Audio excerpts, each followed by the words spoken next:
네, 안녕하세요. 테슬라 투자로 은퇴하기 아트라운TV입니다. 테슬라 꾸역꾸역 오르는 중에 있습니다. 앞으로의 관건은 무엇일까요? 같이 알아보도록 하고요. 미국 CPI 지수 발표가 있었죠. 그 영향에 대해서도 알아보겠고 더 자세히 알아보도록 하겠습니다. 자, 그리고 일론 머스크의 바이오그래피 전기가 출간이 되었어요. 일론 머스크가 유일하게 인정하는 일대기라고 합니다. 우리나라에서도 약 한 3만 원대 가격으로 만나볼 수 있는 책이니까요. 시간이 되시면 구매를 하셔서 한번 봐보시길 추천드립니다. 미국 3대 지수 현황 먼저 살펴보고 가도록 하겠습니다. 오늘 다우는 좀 하락을 했지만 나스닥은 상승으로 마감한 하루였어요. 자, 그리고 그렇게 주가 등락폭이 그래 심하진 않았습니다. 개장 전에 CPI 지수, 미국 8월달 CPI 지수가 발표가 되었는데 생각보다 그 영향력은 크지 않았어요. 일단 헤드라인 CPI가 눈에 띄죠. 예상을 상회하는 수준이 나왔습니다. 예상이 3.6%였는데 전년 동기 대비 3.7% 상승을 하면서 예상치를 뛰어넘었고 전월보다도 올라가는 그런 모습을 보여주었어요. 물가 상승률이 다시 오르고 있다라는 겁니다.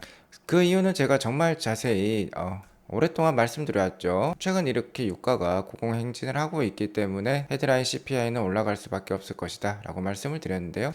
예상치보다 약간 오르는 수준이었어요. 이는 좀 다행이라고 볼 수 있겠고요. 자, 특히 8월 근원 CPI를 주목을 하셔야 된다라고 말씀드렸죠. 근원 CPI는 에너지와 식료품, 자, 그러니까 변동성이 심한 이러한 부분들을 제외한 것이기 때문에 기조적인 물가의 움직임을 보여줍니다. 그러니까 연준이 더 주시를 하죠. 근원 CPI의 경우는 예상치가 4.3%인데요. 예상치에 부합하는 전년 동기 대비 4.3% 상승이 나왔습니다. 자, 특히 전월 대비로는 그 상승률이 떨어지는 모습이에요. 전월 대비 완화되는 모습이 나오면서 그리고 이 역시 최근 2년 내 최소 상승폭이라고 볼 수 있겠습니다. 자, 그러면 당연히 연준은 금리를 높일 필요가 없게 되는 거예요. 연준의 금리 결정에 그렇게 큰 영향을 주지 않을 법한 CPI 지수 발표였다라고 볼 수 있겠습니다. 자, 이에 따라서 다우를 제외하고는 다 상승으로 마감을 했어요. 다우가 하락한 이유는 다우는 30개 종목 그 소규모 종목으로만 이루어져 있습니다. 그중 한 구성 종목이라고 볼 수 있는 3M이 실적이 안 좋아지면서 6% 가까이 급락했어요. 그러면서 어느 정도 다우지수의 하락을 불러일으켰다라고 볼 수 있겠습니다. 오늘 유가는 소폭 떨어지면서 에너지 주식은 하락을 했고요. 자, 여기 보시면 조그맣게 잘 안 나와 있는데요. 밝은 선홍빛을 띠고 있죠. 바로 3M이 되겠습니다. 6% 가까이 빠졌어요. 산업재 영역에 속해 있는데 다우에 속해 있기 때문에 이 종목의 큰 하락이 다우의 하락을 좀 불러일으켰다라고 볼 수 있겠고요. 애플은 이틀 연속 빠지는 모습을 보여주었습니다. 아이폰 15를 발표를 했지만 그다지 시장에 긍정적인 영향은 주고 있지 못하는 것 같아요. 다만 전반적으로 근원 CPI가 좀 낮게 나오면서 나스닥 위주의 오늘 상승이 있었다라고 볼 수 있겠습니다. 나스닥 일봉 차트를 보면 역시나 이 51선 돌파가 중요하다라고 말씀을 드리고 있죠. 이 빨간색 선을 좀 돌파를 했으면 싶은데요. 오늘 근원 CPI가 낮게 나왔음에도 불구하고 러셀 2000과 같은 중소형주들은 또 좋지는 않았어요. 나스닥의 그런 상승률도 높지 않았기 때문에 자, 일단 이 빨간색 선을 뚫어내지 못했습니다. 자, 애플의 하락 역시 이 51선을 뚫어내는데 악영향을 준 것으로 판단이 돼요. 일단 금준의 51선을 돌파할 수 있다라고 하면은 다음 주에도 새로운 상승 추세가 나올 수 있겠는데요. 금주에 돌파하지 못하고 51선 밑에 머무르게 된다면 현재 200일선과 괴리감이 있기 때문에 언제든지 추가적인 하락이 나올 수도 있다는 점은 명심하시기 바라겠습니다. 다만 연초와 같은 움직임이 재현된다라고 가정을 해보면요. 지금 이렇게 이 노란색 선이 이 노란색 선과 유사하다라고 볼 수 있겠고 현재 이러한 구간에 들어섰다라고도 볼 수 있겠습니다. 자, 그러니까 뭔가 횡보하는 듯한 움직임이 나오지 않을까 더 예상을 해볼 수 있을 것 같아요. 자, 일단 오늘 중요한 이슈 미국 CPI 지수가 발표가 되었습니다. CPI 지수를 그래프로 자세히 살펴보면요. 일단 헤드라인 CPI 지수가 예측치를 상회하는 수치가 나왔고 이전보다 높아졌어요. 보시면 이전이 이제 3.2%대였는데 3.7%까지 올라온 모습입니다. 자, 그러니까 올해 6월 달이 3%로서 가장 낮았어요. 6월 달에 3% 저점을 찍고 지금 올라가는 모습이다. 이렇게 올라가는 이유는 당연히 유가 상승 때문이죠. 자, 하지만 연준이 주목하는 근원 CPI는 계속해서 낮아지고 있습니다. 물론 아직까지 4%대로서 절대값은 높은 편이에요. 연준의 목표치는 이 근원 CPI를 2%대까지 내려오게 만드는 것인데 아직까지는 높은 수준입니다만 계속해서 내려가는 추세 나오고 있다는 게 긍정적이라고 볼 수 있겠죠. 자, 이번에 예측치에 부합하는 수치가 나왔고 이전 대비로도 좀 낮아진 수치가 나왔어요. 그리고 최근 이전 내 가장 낮은 상승폭이 좀 반갑다라고 볼 수 있겠습니다. 자, 그리고 이 CPI를 항목별로 더 자세히 뜯어보면요. 일단 앞서 말씀드렸듯이 올해 6월달이 CPI, 헤드라인 CPI 3%대로서 최근 가장 낮은 수치라고 말씀드렸죠. 여기가 저점입니다. 자, 그래서 이 6월달 CPI와 8월달 이번에 발표된 CPI를 이렇게 항목별로 비교를 해보면요. 자, 6월달 CPI는 이 빨간색이에요. 이번 8월달 CPI가 6월달 CPI보다 높았던 이유는 역시 유가 상승 때문이라고 말씀드렸는데 이 부분을 보면 잘 확인할 수 있습니다. 6월달 오버롤 CPI가 3%였는데요. 여기 보시면 6월달 CPI 3% 보이죠? 전년 동기 대비 3% 상승을 했다라는 건데 물가가 이렇게 낮은 물가 상승률을 만들어낸 데에는 역시 유가 하락이 컸습니다. 6월달까지는 유가가 낮았죠. 그래서 개솔린이나 이제 fuel, oil, gas, utility 그러니까 에너지와 관련된 부분에 CPI 하락률이 상당히 컸어요. 여기 보시면 빨간 막대가 마이너스적으로 상당히 긴 거 확인해 볼 수 있는데요. 자, 이 하늘색 8월 달이 되겠죠? 8월 달이 되니까 유가가 많이 하락했기 때문에 전년 동기 대비 유가의 하락률이 상당히 많이 떨어졌어요. 그만큼 유가가 상승했다라는 것을 뜻하겠죠. 자, 그리고 아직까지 오버롤 CPI 그러니까 전체 CPI보다 높은 수준을 보여주고 있는 거는 역시 뭐 주거비와 뭐 맥시비 같은 것을 들 수 있겠는데요. 특히 주거비가 CPI의 뭐 한 3분의 1 가까이 큰 부분을 차지하죠. 다행스럽게도 주거비가 6월 저점이었던 6월보다는 낮아진 모습이죠. 물론 전년 동기 대비 아직도 높은 수준의 물가 상승률을 보여주고 있는 게 주거비지만 자, 6월달 저점보다 더 낮아진 8월달이라는 겁니다. 그러니까 유가는 6월달 대비 올랐고 주거비는 6월달 대비 떨어졌다라는 뜻이겠죠. 지금 주거 CPI가 7.3%까지 떨어졌는데 자, 여기 보시면 7.3% 나와 있죠. 주거비가 올해 3월달 8.2% CPI를 찍고 지금 7.3% CPI까지 내려와 있다는 겁니다. 자, 이때 8.2% 그러니까 2023년 3월이 1982년 이후 최고치였다라고 해요. 그러니까 역대 뭐 한 40년 만에 최고치인데 이제 계속해서 내려오고 있다라는 거죠. 특히 뭐 주거라든지 부동산 매매가는요 항공모함처럼 움직인다라고 볼 수 있겠습니다. 서서히 올라갔다가 서서히 쭉 꺼지는 게 바로 주거비와 부동산 가격이라고 볼 수 있겠어요. 그래서 아무래도 이 기조적으로 이 쉘터 CPI, 주거 CPI가 떨어질 것으로 예상을 하고 있습니다. 이미 실제 렌트비 그러니까 미국의 주거비는요 2021년 11월 달에 피크를 찍고 계속해서 내려가는 모습이에요. 다만 주거 CPI는 실제 주거비보다 한 1년에서 1년 반 정도 후에 가는 모습입니다. 자, 그러니까 이러한 기조가 계속해서 주거 CPI에서도 이어질 수 있다라고 생각해 볼 수 있겠죠. 자, 그렇게 생각해 보면 근원 CPI는 계속해서 낮아지는 흐름 충분히 나올 수 있을 것으로 판단이 됩니다. 그리고 연준은 이 근원 CPI를 주목을 하기 때문에 금리가 인상될 가능성이 상당히 줄어들었다고 볼 수 있겠어요. 현재 9월 20일에 얼마 안 남았죠. 한 6월 정도 남았습니다. FOMC에 따른 금리 결정이 있는데 금리 동결 가능성이 어저께는 93%였는데 CPI 지수가 발표가 되자 97%까지 한 4%포인트 더 올랐어요. 일단 9월 달은 금리 안 올리는 게 확실시해 보이고 다만 고금리는 지속 유지될 것이라는 게 시장의 의견이라고 볼 수 있겠습니다.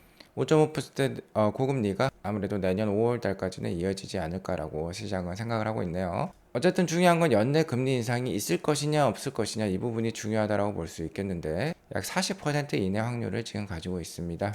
역시나 12월까지 나오는 물가 고용 상황이 중요해졌다라고 볼 수 있겠는데 이 주거 CPI가 기조적으로 계속 하락을 한다라고 하면 금리 인상 확률이 상당히 떨어질 수도 있을 것 같아요. 계속해서 트래킹 해드리도록 하겠습니다. 테슬라는 금일 1.43% 상승한 271불로 마감을 했어요. 오늘 애플을 제외하고는 나스닥이 전반적인 상승 분위기였고 근원 CPI도 예상에 부합하는 수치가 나오면서 오늘 계속해서 반등세 보여주었다라고 볼 수 있겠습니다. 다만 주지에서 말씀드려왔듯이 현재 상당 저항 라인에 지금 걸쳐 있어요. 270불대를 강력하게 뚫어내고 280불대, 290불대까지 올라서야지 그래도 새로운 상승 추세가 시작되었다라고 볼 수 있겠는데요. 다만 현재 이 저항선을 맞고 내려올 수도 있습니다. 주가가 내려온다면 단기적으로는 한 259불 정도가 1차 지지라인 그리고 한 240불이 2차 지지라인으로 판단해 볼 수 있겠어요. 투자에 참고하시기 바라겠고요. 아무튼 현재 테슬라 주가 갈림길에 있다라고 볼 수 있겠죠. 저항을 뚫어내고 지속 상승하느냐 아니면 저항을 맞고 내려오느냐의 갈림길에 있다라고 볼 수 있겠는데 역시나 단기적으로 가장 중요한 이슈, 단기 주가에 가장 큰 영향을 끼칠 이슈는 3분기 실적이 되겠죠. 그리고 3분기 실적에서 가장 주목해 볼 사항은 테슬라의 그로스 마진율이 되겠습니다. 여기 테슬라 아르크맨이 잘 정리를 해주셨는데요. 월가의 테슬라 마진율 예상치를 정리를 해주셨는데 일단 월가에서는 이번 3분기부터는 반등하는 것으로 지금 보고 있어요. 자, 2분기 때 테슬라의 그로스 마진율, 총 매출액 이익률이죠. 자, 이게 크레딧을 제외하고는 18.1%였습니다. 자, 그리고 2023년 3분기부터는 18.3%, 4분기 19.6% 이렇게 올라가는 흐름이 나올 것으로 예상을 하고 있는데, 이에 따라서 당연히 그로스 프로핏 총 매출 이익도 올라가는 흐름이겠죠. 자, 이런 모습이 나오면 너나 할 것 없이 좋겠습니다. 3분기 때 마진율이 상승하면서 2분기 마진율이 저점이었다라고 밝혀진다라고 하면은 테슬라의 주가 반등세 계속 이어질 수 있는 것이죠. 다만 게리 블랙에 따르면 4분기부터 이 그로스 마진율이 스테이블, 그러니까 안정화될 것이다 라고 얘기를 하고 있어요. 즉 이 말인즉슨 3분기가 최저점이지 않겠느냐라는 뜻이 되겠죠. 자, 그러니까 3분기가 분수령이라는 겁니다. 그리고 이 마진율은 역시 인도량에 의해서 결정이 되겠죠. 아무래도 인도량이 많이 나오면 규모의 경제가 실현이 되면서 그로스 마진율이 올라가게 됩니다. 대당 원가가 떨어지기 때문이죠. 자, 그리고 3분기 인도량은요, 역시나 중국에 달렸다라고 볼 수 있겠어요. 일단 트로이 테슬라이크에 의하면 3분기의 두 번째 달이죠. 8월이 되겠습니다. 8월달 중국의 기가 상하이 생산량이 약 한 8832대로 나왔어요. 자, 오히려 7월달보다도 약간 많아진 수치입니다. 7월달과 비슷한 수치예요. 8월달에 공장 업그레이드가 있었지만 모델3 리프레시를 생산하기 위한 업그레이드가 있었죠. 그럼에도 불구하고 생산량이 그렇게 많이 빠지지 않았다라고 프로덕션 넘버 이스 굿이라고 얘기를 하고 있습니다. 자, 생산량은 괜찮았다라는 거예요. 하지만 생산량이 모두 딜리버리로 이어지는 것은 아니죠. 현재 기가 상하이는 모델3 하이랜드 리프레시 모델을 일일 1200대 정도 생산할 수 있는 캐파에 이르르면서 열심히 생산 중에 있는데요. 자, 이 모델3 리프레시가 현재 9월달이 진행이 되고 있는데 9월달 딜리버리, 그러니까 3분기 딜리버리에는 포함이 안 될 가능성도 높기 때문에 3분기 딜리버리 숫자가 좀 낮게 나올 수 있겠어요. 자, 하지만 4분기, 그러니까 10월 달부터는 이 모델3 하이랜드가 본격적으로 딜리버리로 기록이 될 것입니다. 자, 현재 모델3 하이랜드의 9월 달에 딜리버리가 될 수 있느냐 없느냐가 3분기 인도량에 큰 영향을 끼칠 것이고요. 이 3분기 인도량이 3분기 그로스 마진율에 영향을 끼치겠죠. 제가 어제 뉴스에 모델3 하이랜드가 중국 정부의 승인을 받았다라고 말씀을 드렸죠. 자, 그렇기 때문에 이제 수출도 가능하고 당연히 중국 로컬 판매도 가능한 상황입니다. 근데 최근에 생산된 모델3 하이랜드가 대부분 유럽으로 수출하는 물량이라고 지금 나오고 있는데요. 유럽으로 수출하게 되면 유럽에 도달하는 데만 배로 뭐 한 달이 걸린다라고 볼 수 있겠죠. 그러면 10월 달부터 딜리버리가 된다라고 볼 수 있습니다. 자, 그런데 이 물량 중에 일부를 9월 한 19일부터 30일 사이에 중국 로컬에 배송을 할 수 있다라고 하면, 중국 로컬 판매를 할 수 있다라고 하면, 자, 이는 배로 선적할 필요가 없죠. 바로 인도량으로 이어지는 겁니다. 그러면 3분기 인도량 상승에 영향을 끼칠 수 있겠죠. 테슬라가 어떤 선택을 할 것인지 저 역시 모릅니다. 하지만 3분기 인도량을 선택한다라고 하면 일부 물량 중국 로컬에도 배송을 할 수 있겠죠.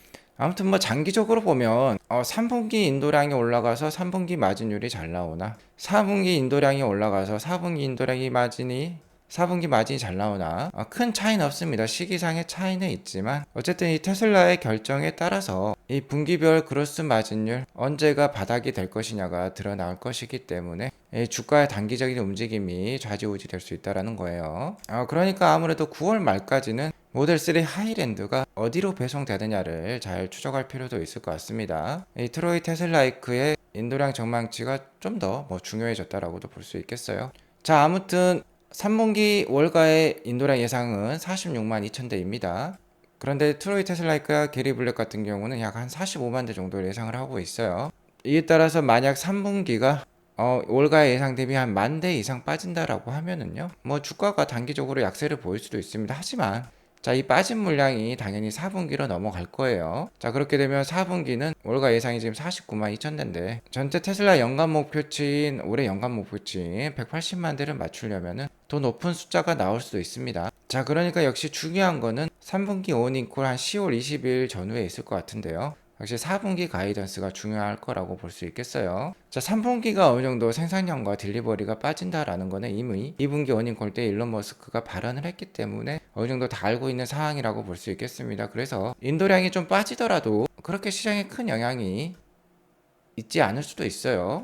그러니까 어쨌든 4분기 가이던스가 중요하겠고, 여기에 더불어서 4분기에는 역시 테슬라 사이버트럭 론칭도 앞두고 있죠. 더 킬러와트님에 따르면 현재 모델 3 리프레시를 받고 싶어 하시는 것 같아요. 현재 테슬라 관계자와, 그러니까 뭐 인도를 담당하는 직원이겠죠. 이 직원과 이렇게 문자 메시지를 나누었는데요. 미국에서 나눈 겁니다. 모델 3 리프레시와 사이버트럭 딜리버리 날짜에 대해서 물어보았는데, 이 테슬라 관계자가 사이버트럭 딜리버리가 곧 시작될 것이다 라고 얘기를 하고 있어요. 자, 하지만 테슬라 관계자가 좀 더 확인해 보니까, 자, 아직까지는 we do not have any information on the Cybertruck. 그러니까 사이버트럭 딜리버리와 관련된 정확한 정보는 아직 없다라고 합니다. 자, 아직까지는 추측일 뿐이다라고만 얘기를 하고 있는데요. 어쨌든 뭐 확실치는 않지만 조금씩 이런 식으로 흘리는 것 같아요. 어쨌든 연내 사이버트럭 딜리버리 이벤트는 확실히 있을 것으로 판단이 됩니다. 전에 기가 텍사스에서 뭔가 이벤트를 준비하고 있는 사진도 제가 보여드린 적이 있죠. 자, 아무튼 3분기 딜리버리가 안 좋건 마진율이 안 좋건, 자, 분명히 4분기부터는 좋아질 테슬라예요. 4분기부터는 마진율도 좋아지고 딜리버리도 모델 3 리프레시가 본격적으로 되면서 상당히 좋아질 거고요. 바야흐로 사이버트럭 딜리버리 이벤트도 4분기에 있습니다. 자, 이미 이를 반영해서 주가가 상승을 하고 있는 것 같은데요. 어쨌든 저항을 맞고 떨어지더라도 충분히 4분기와 더 좋아질 내년을 기대하면서 모아갈 수 있는 구간이다라고도 볼 수 있겠고요. 최근에 테슬라가 하루 만에 10% 정도 상승한 날이 있었는데, 자, 바로 이분의 레포트 때문이었죠. 목표가를 400불 가까이 올렸습니다. 도조 슈퍼컴퓨터 즉 AI 사업 가능성 덕분에 이렇게 목표가를 올렸다고 발표한 아담 조나스였는데요. 테슬라는 차량 판매만으로도 연간 30에서 50% 성장률을 보여주고 있는데, AI 기술도 가지고 있죠. 정말 탁월한 리얼월드 AI 기술을 가지고 있습니다. 근데 이 AI 산업이요, 연간 36.6%로 2030년까지 상승이 예상이 되고 있어요. 자, 유한타증권 유동원 본부장님도 이런 얘기를 해주고 있죠. 자, 이러한 성장 산업에 속해 있는 엔비디아와 테슬라를 대한민국 개인 투자자들이 가장 많이 순매수를 하고 있는데요. 아주 올바른 현상이라고도 얘기를 해주고 있습니다. 특히 테슬라 같은 경우는 차량 판매뿐만 아니라 AI 기술도 탁월한데, 이 모든 부분에서 연 30% 넘는 성장을 보여주고 있기 때문에 정말 좋은 종목이라고 볼 수 있겠어요. 자, 그러니까 만약에 주가가 3분기 딜리버리 때문에 좀 빠진다, 3분기 마진율이 낮게 나와서 좀 빠진다 하면, 자, 이러한 긴 청사진을 갖고 좋은 투자를 이어나가시면 좋겠습니다. 오늘 이것으로 방송을 마치겠고요. 오늘 방송이 도움이 되었으면 구독과 좋아요 알람 설정 꼭 눌러주세요. 오늘도 행복한 하루 되시기 바라겠습니다. 감사합니다.